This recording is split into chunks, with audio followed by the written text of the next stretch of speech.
Friends, મેં last ટાઈમે આપને ક્વેશ્ચન પૂછ્યો હતો કે shoots Z with intention to killing him, Z dies in consequence is guilty of. એ જેડને મારી નાખવાના ઈરાદાથી ગોળી મારે છે.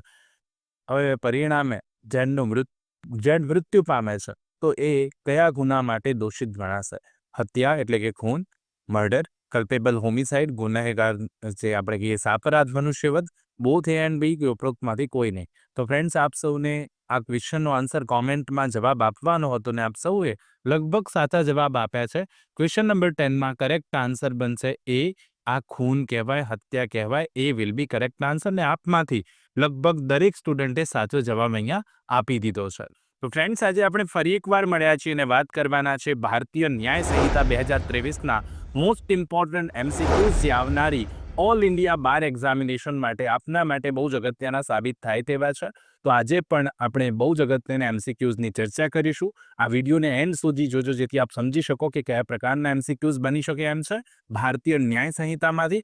અને જો આજે આપ ચેનલ પર નવા છો તો પ્લીઝ ચેનલને સબસ્ક્રાઇબ કરીને બેલ નોટિફિકેશન આઇકોનને ઓન કરી લેજો જેથી આવનારા ખૂબ જ અગત્યના વિડીયોઝના નોટિફિકેશન આપ સૌને સૌથી પહેલા મળી જશે. બિલકુલ સમયને નહીં બગાડીએ, શરૂ કરીશું આજનો વિડીયો.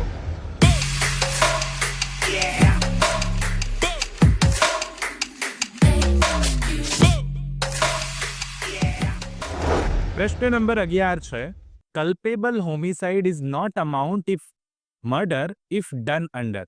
સાપરાધ મનુષ્યવધ એ હત્યા નથી જો તે નીચે મુજબ કરવામાં આવે તો. જો નશાની હાલતમાં કરવામાં આવ્યું હોય તો, અચાનક ગંભીર ઉશ્કેરણીમાં કરવામાં આવ્યું હોય તો, ઇરેઝિસ્ટેન્શિયલ ઇમ્પલ્સમાં અનિવાર્ય આવેગમાં આવીને કરવામાં આવ્યું હોય કે ઉપરોક્ત બધામાં. શું આવશે જવાબ 11 નંબરના પ્રશ્નમાં? તો જ્યારે આપણે કલ્પેબલ હોમિસાઇડ એ ખૂન નથી તેની વાત કરતા હોઈએ તેમાં નશો એ અપવાદ નથી, અનિવાર્ય આવેગ અપવાદ નથી, ઉપરોક્ત બધા આવે નહીં. પણ એક જ અપવાદ અહીંયા જોવા મળી રહ્યો છે, તે છે સડન એન્ડ ગ્રેવ પ્રોવોકેશન, અચાનક અને ગંભીર ઉશ્કેરણી. અને એટલા માટે અહીંયાથી જે જવાબ બની જશે એ બી બની જશે. આપને પણ આન્સર્સ આવડતા હોય તો પ્લીઝ કોમેન્ટમાં જરૂર કોમેન્ટ કરતા રહેશો. પ્રશ્ન નંબર 12 જોઈએ. The plea of sudden and grave provocation under section 101 explanation number 1 of the BNS is ભારતીય ન્યાય સંહિતાની કલમ નંબર 101 અપવાદ 1 હેઠળ અચાનક અને ગંભીર ઉશ્કેરણીની દલીલ એ કેવો પ્રશ્ન ગણાય? કાયદાનો પ્રશ્ન, હકીકતનો પ્રશ્ન, હકીકત અને કાયદાનો મિશ્ર પ્રશ્ન કે કાયદા હેઠળનું અનુમાન? તો પ્રશ્ન નંબર 12માં શું જવાબ આવશે? ત્યાં સ્પેસિફિક કહેવામાં આવ્યું છે કે ઓચિંતું ને અચાનકનો ગંભીર ઉશ્કેરણી હોય તો એ હંમેશા હકીકતનો પ્રશ્ન ગણવામાં આવશે. એટલા માટે અહીંયાથી જવાબ શું બને? બી બની જશે. પ્રશ્ન નંબર 13 જુઓ. A has sufficient food but he does not give some of it to another person who is hungry and because of hunger that another person dies. એ પાસે પૂરતો ખોરાક છે પરંતુ તે ભૂખ્યા વ્યક્તિને તેમાંથી થોડુંક પણ આપતો નથી અને ભૂખના કારણે પેલી બીજી વ્યક્તિ જે હતી ભૂખી હતી એ મૃત્યુ પામે છે. તો એ નામના વ્યક્તિએ કયો ગુનો કર્યો કહેવાય? મર્ડર એટલે કે ખૂન, કલ્પેબલ હોમિસાઇડ સાપરાધ મનુષ્યવધ, કોઈ ગુનો નહીં કે પછી બેદરકારી ભર્યા કૃત્યથી હત્યા કરવી. શું આવશે જવાબ? તો અહીંયા નીતિમત્તાની વાત કરવામાં આવી છે કે કોઈની પાસે ઘણું બધું જમવાનું હોય પણ કોઈ વ્યક્તિ ભૂખ્યા વ્યક્તિને ન આપે તો એને કોઈ ગુનો કર્યો નથી. એ નૈતિકતા વિરુદ્ધનું કૃત્ય કહી શકાય, મોરેલિટી વિરુદ્ધનું કૃત્ય છે પણ એ ગુનો નથી. એટલા માટે અહીંયાથી જવાબ સી આવે. 13માં સાચો જવાબ સી બનશે. ફ્રેન્ડ્સ, આ બહુ અગત્યનો પ્રશ્ન છે, મોસ્ટ ઇમ્પોર્ટન્ટ કન્સિડર કરું છું. પ્રશ્ન નંબર 14 જુઓ. How many circumstances have been enumerated under section 101 BNS under which culpable homicide is? સાપરાધ મનુષ્યવધ ખૂન ગણાય એવા કેટલા સંજોગોનો ઉલ્લેખ ભારતીય ન્યાય સંહિતાની કલમ નંબર 101માં આપેલો છે? 2, 3, 4 કે 5? શું આવે જવાબ? તો 14 નંબરમાં સાચો જવાબ સી આવશે. એવા 4 સંજોગો આપેલા છે કે જ્યાં કલ્પેબલ હોમિસાઇડ જે છે ખૂન બને છે. સાપરાધ મનુષ્યવધ ખૂન બને એવા કેટલા સંજોગો છે 101માં? તો ટોટલ 4 સંજોગો છે અને જવાબ એટલા માટે અહીંયાથી સી બનશે. આ પણ બહુ અગત્યનો પ્રશ્ન છે, યાદ રાખી લેજો. ત્યારબાદ, જે a priest beats a boy for curing him from evil spirit, the boy dies, જે ઇઝ ગિલ્ટી ઓફ. અહીંયા કહે છે કે જે નામના એક પાદરી છે એક છોકરાને દુષ્ટ આત્માથી મુક્ત કરવા બદલ એને મારી રહ્યા છે. છોકરો આવા મારના કારણે મૃત્યુ પામે છે કે જે નામના વ્યક્તિએ કયો ગુનો કર્યો કહેવાય? સનદ માટેની પરીક્ષા એટલે ઓલ ઇન્ડિયા બાર એક્ઝામિનેશન માટે પુનઃ લો હાઉસ દ્વારા બેરેક્સનો નવો સેટ બહાર પાડવામાં આવેલ છે. તમામ બેરેક્સ બાર કાઉન્સિલ ઓફ ઇન્ડિયાની ગાઈડલાઇન્સ મુજબના હોવાથી પરીક્ષા ખંડમાં સાથે રાખી શકાશે અને તમામ બેરેક્સ ગુજરાતી તથા અંગ્રેજી એક સાથે એટલે દ્વિભાષી સ્વરૂપે આવશે. આ સેટમાં આપને બેરેક્સ ઉપરાંત પ્રીવિયસ પેપર સોલ્યુશનની બુક પણ સાથે મળશે. ભવિષ્યમાં વકીલાતમાં તથા સિવિલ જજની પરીક્ષામાં પણ આ જ બુક્સ ખૂબ જ ઉપયોગમાં આવશે. બેરેક્સ કોમ્બો સેટમાં તેમજ છૂટક પણ મળી શકશે તથા વ્યાજબી ડિસ્કાઉન્ટ સાથે ફ્રી હોમ ડિલિવરી પણ કરી આપવામાં આવશે.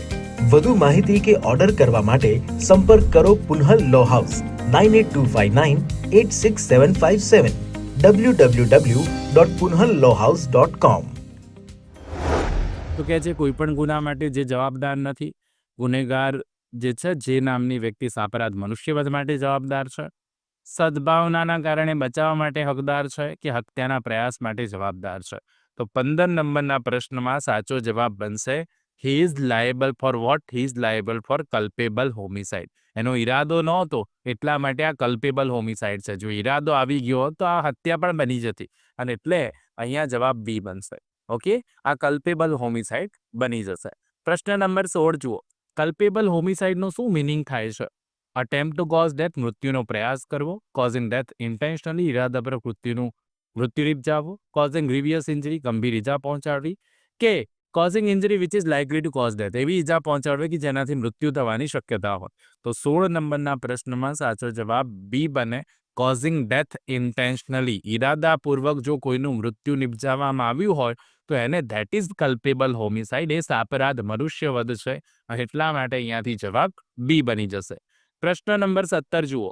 Which section provides for the punishment of concealment of birth by secret disposal of dead body? આ બહુ અગત્યનો પ્રશ્ન છે કે મૃતદેહનો ગુપ્ત રીતે નિકાલ કરીને જન્મ છુપાવવા માટે સજા થાય એ જોગવાઈ કઈ કલમમાં આપેલી છે? 94, 95, 96 કે 97? તો 17 નંબરના પ્રશ્નમાં સાચો જવાબ એ બનશે, કલમ નંબર 94માં આ જોગવાઈ છે, એ વિલ બી કરેક્ટ આન્સર. પ્રશ્ન નંબર 18 જુઓ. The punishment for the harassment of the woman by her husband or any of his relatives with a view to causing her to any person relating to her for dowry is imprisonment for a term which may extend up to. સ્ત્રીને તેના પતિ અથવા તેના કોઈ પણ સંબંધી દ્વારા દહેજ માટે દબાણ કરવા માટે અથવા તેના સંબંધી કોઈ પણ વ્યક્તિ દ્વારા હેરાન કરવા બદલ જે સજા કરવામાં આવી છે, સજાની જોગવાઈ છે, કેટલી સજા છે? 1 વર્ષ, 2 વર્ષ, 3 વર્ષ કે 6 મહિના? તો 18 નંબરના પ્રશ્નમાં સાચો જવાબ સી બનશે. અહીંયાથી 3 વર્ષની દાવરીની વાત છે ને, માંગણી, દહેજ માંગણી સંદર્ભે ત્રાસ આપવો, તો એ સજા જે છે 3 વર્ષની સજાની જોગવાઈ છે. અહીંયાથી સી જવાબ 18માં સાચો બની જશે. 19 જુઓ. According to the BNS, any man who monitors the use by a woman of internet, email or any other form of electronic communication commits the offense of. ભારતીય ન્યાય સંહિતા હેઠળ કોઈ પણ પુરુષ જે કોઈ મહિલા દ્વારા ઇન્ટરનેટ, ઈમેલ અથવા અન્ય કોઈ પણ પ્રકારના ઇલેક્ટ્રોનિક સંદેશા વ્યવહારના ઉપયોગ પર નજર રાખવામાં આવે તો એને કયો ગુનો કહીશું આપણે? વોયરિઝમ. સ્ટોકિંગ એટલે પીછો કરવો, વોચિંગ એટલે જોવું, સર્ચિંગ એટલે શોધવું. શું આવે જવાબ? તો 19 નંબરના પ્રશ્નમાં સાચો જવાબ આવશે બી, આ પીછો કરવો સ્ટોકિંગનો ગુનો કહેવાય. બી વિલ બી કરેક્ટ આન્સર. પ્રશ્ન નંબર 20 અને આજનો લાસ્ટ ક્વેશ્ચન, જેનો આન્સર આપશો એ મને હંમેશાની જેમ નીચે કોમેન્ટ બોક્સમાં કોમેન્ટ કરીને જરૂરથી આપવાનો છે. A has sexual intercourse with a widow with her consent. સમજો, એક વિધવા સ્ત્રી સાથે તેની સંમતિથી એ નામના વ્યક્તિએ જાતીય સંબંધ બાંધ્યો છે, તો એ નામના વ્યક્તિએ નીચેનામાંથી કયો ગુનો કર્યો કહેવાય? રેપ એટલે કે બળાત્કાર, એડલ્ટરી એટલે વ્યભિચાર, ઇન્સલ્ટિંગ મોડેસ્ટી ઓફ વુમન, સ્ત્રીઓનું નમ્રતાનું અપમાન કરવું, કે નો ઓફેન્સ, કોઈ ગુનો નહીં. પ્લીઝ કોમેન્ટ જરૂરથી કરજો આ પ્રશ્નનો જવાબ નીચે કોમેન્ટ બોક્સમાં. અને આઈ હોપ સો આજના આ વિડીયોમાં આપણે બહુ જ અગત્યના MCQ સમજ્યા છે. હવે આપ સૌની રિક્વેસ્ટ એટલા માટે કરું છું ખાસ કરીને કે આપ આ વિડીયોને જરૂરથી લાઇક કરતા રહેજો, આ વિડીયોમાં કોમેન્ટ કરતા રહેજો અને સાથે સાથે આપણા મિત્રોને પણ આ વિડીયો શેર કરતા રહેજો, કારણ કે સિલેબસ વાઇઝ આપણે MCQsની સિરીઝ સ્ટાર્ટ ઓલરેડી કરી દીધી છે ને, જે ચેનલ પર અવેલેબલ છે.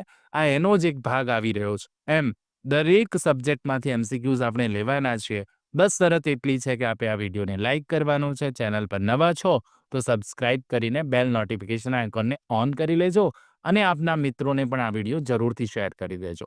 મળીએ આપણે નેક્સ્ટ વિડીયોમાં. ત્યાં સુધી જોતા રહો મારી ચેનલ રિયલ એજ્યુકેશન ગેજેટ. ખૂબ ખૂબ ધન્યવાદ. ખૂબ ખૂબ આભાર.